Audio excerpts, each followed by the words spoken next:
The following program is a Town of Colonie television production of the William K. Sanford Town Library.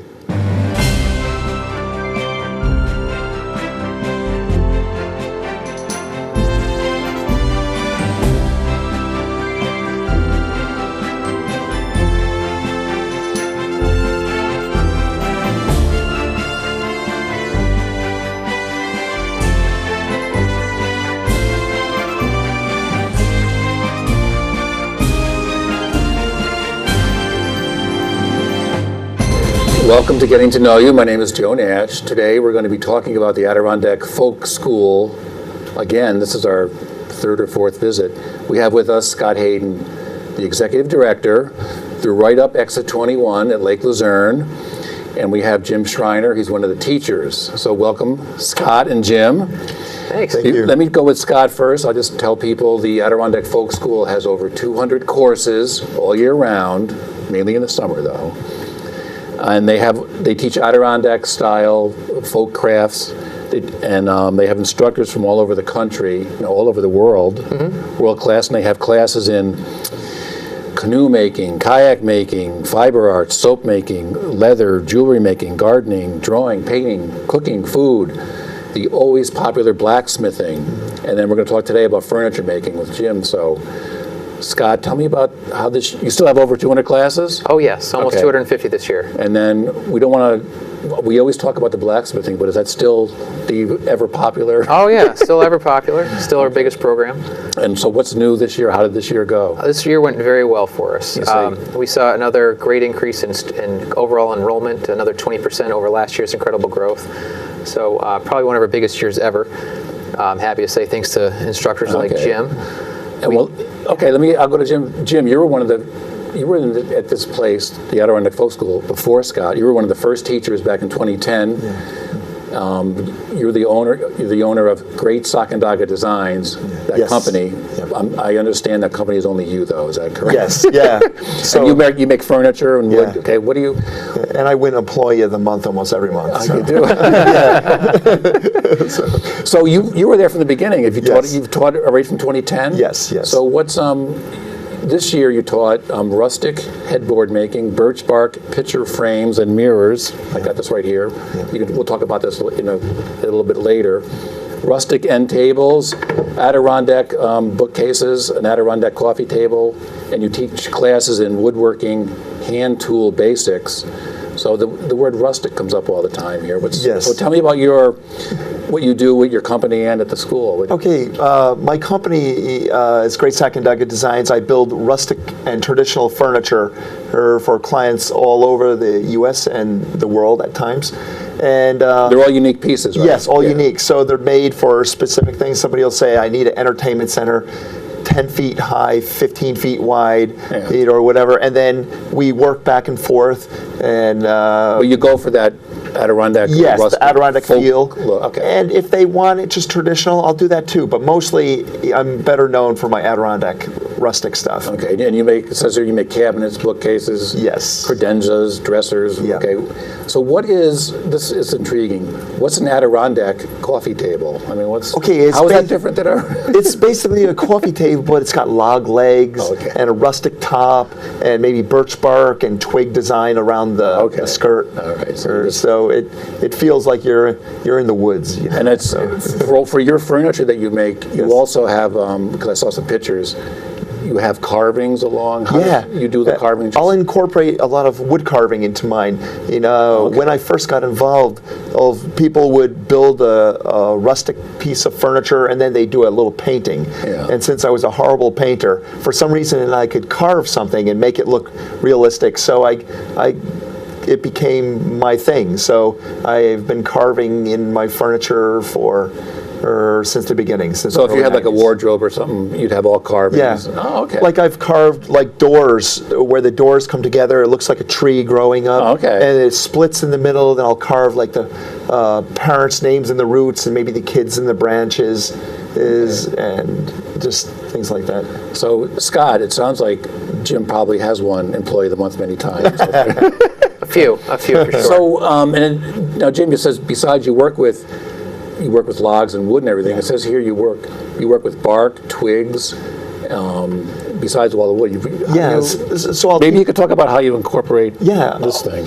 I'll teach a class at the folk school. We'll start out with Or you want to hold that? a raw frame, and I'll go through the process of teaching the students how to collect the bark, how to collect the twigs, how to apply it, how to put together the frame or the whatever they happen to be building. And then we go through the process. It's over the next couple days of pulling it all together.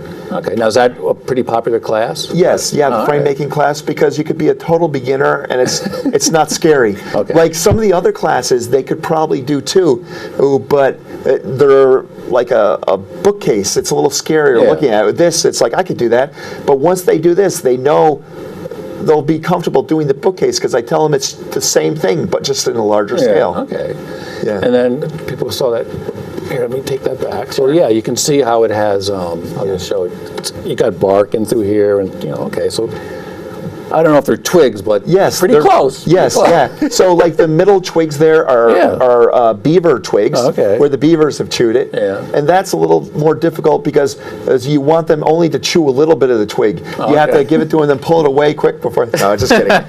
but I can see how this could be very popular. And they could either. And then the outer twigs are just twigs that grow out in the woods. All right, and so you teach classes in rustic headboard. That would just be for yes, bed? Okay. So I teach the students basically how to make joints like this, and we have special tools that do that. So if they could drill a hole and make this joint with the tool, it just fits together, the male and female, and it's like putting a puzzle together. Okay. And I should say, Scott, you could maybe talk about this.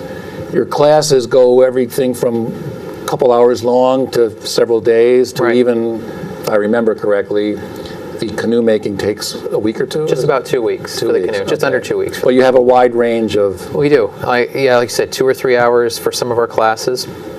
And some of our soap making, for example, is like a 3-hour class. And now canoes can take 11, 12 days long. And they're all, again, you have over 200 classes.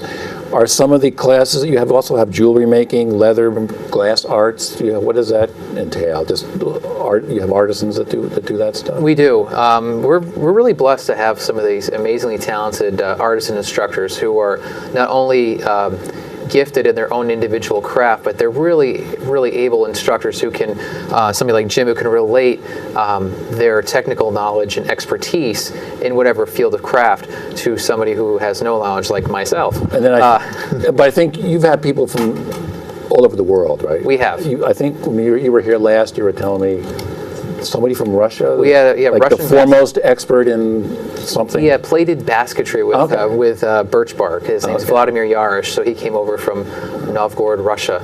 And we were part of his North American swing, which he does every other year, so we'll get him back again in 2020. But that was a great class, And then your website is adirondackfolkschool.org. Okay, that'll be on the screen here.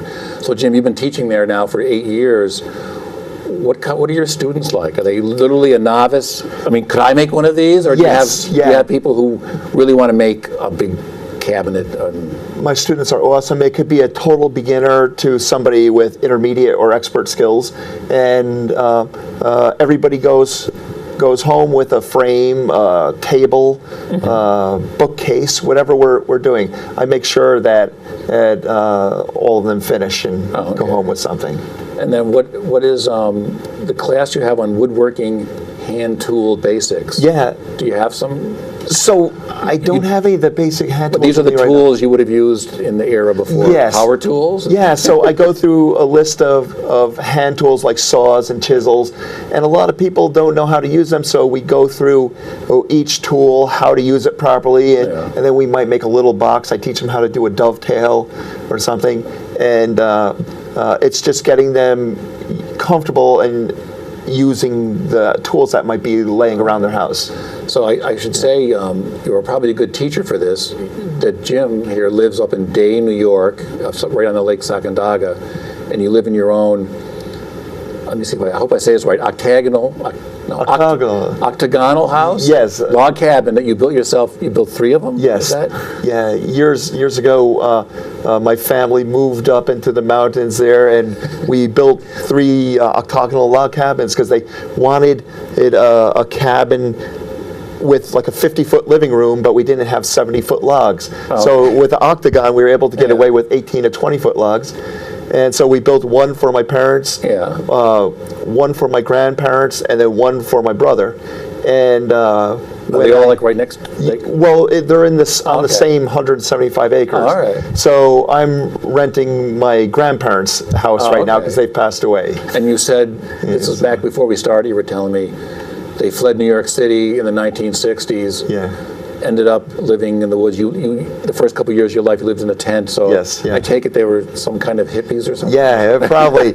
they probably won't admit it, but I guess they technically were.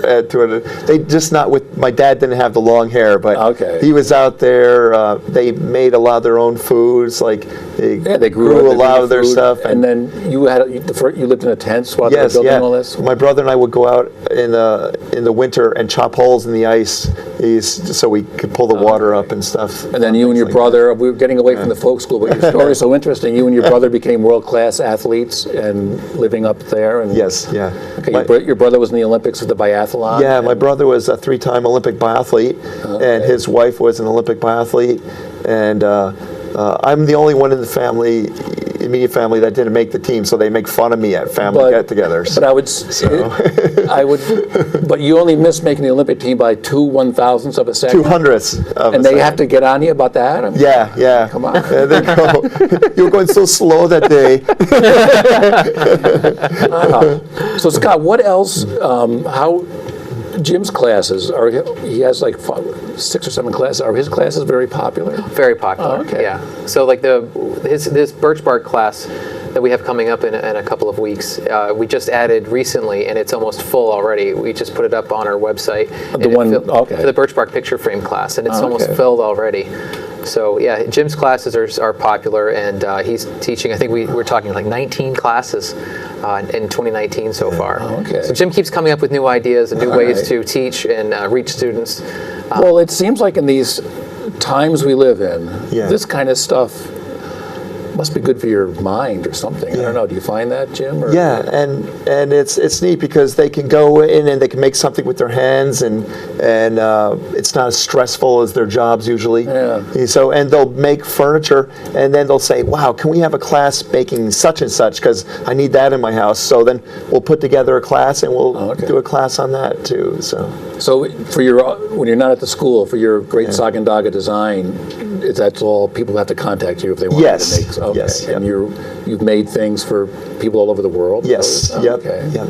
Do you have any items in like anyone famous house or anything? Or? Well, yeah, I have like some pieces in ex-senator houses, and then some Hollywood types from Canada. All right.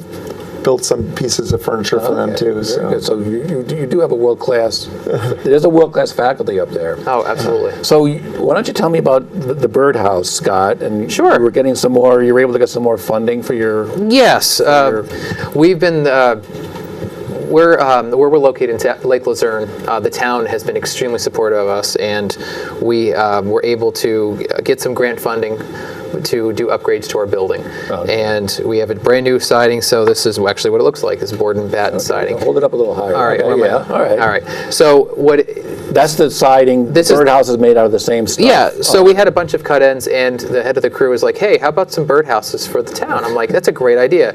I'm always looking for ways to give back to the town since they've been so gracious to us. And one of our great volunteers and former board member, his name's Dan Green, his wife Carolyn, they built these out of the cut ends of our siding. And one of the guys from the town crew, he had a leftover package of shingles from redoing his roof, so we have these beautiful birdhouses that are going to be throughout the town of Lake Luzerne next year. So we're just we've been able to give those to the town a few days ago, and this is another little way for us to get back. But we wouldn't have been able to do what we do if it weren't for the town of Lake Luzerne or our volunteers. So I love the kind of story how it brings all of what we do together. So. Oh, okay. Yeah. Very good. So.